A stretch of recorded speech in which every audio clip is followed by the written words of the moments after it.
metu pas mus sparčiai vystosi taikomosios biologijos genetikos moksliniai tyrimai. Prasidės nauja magistratūra, kur gali studentai stoti ir mokintis įgyti gilių žinių toje srityje. Studentai galės sėkmingai įsitraukti į mūsų mokslinę veiklą, kur yra viena iš pagrindinių strateginių mokslo krypčių sporto universitete.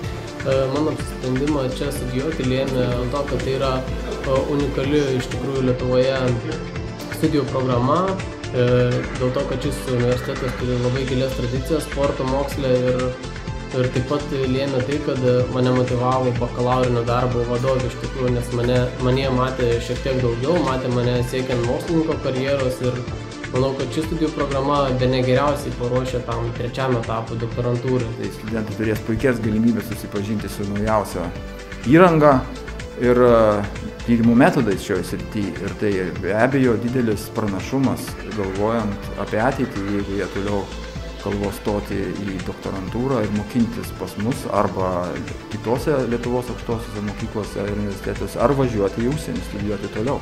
Tai gaus puikius pagrindus tolesniai veiklai. Čia vienintelio dalyko išskirti galbūt net neįmanoma, iš tikrųjų daug dalykų lemia tai, kad dėstytojai iš tikrųjų bendrauja labai maloniai studentais, labai artimi su studentais.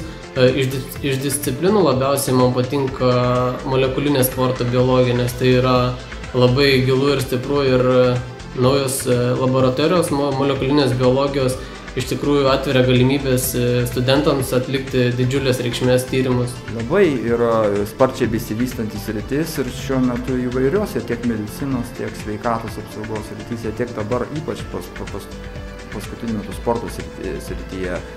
Tas ypač akcentuojama, kad čia dar yra daug nenuveiktų darbo ir reikia intensyviai dirbti šioje srityje, tai mes bandome neatsilikti.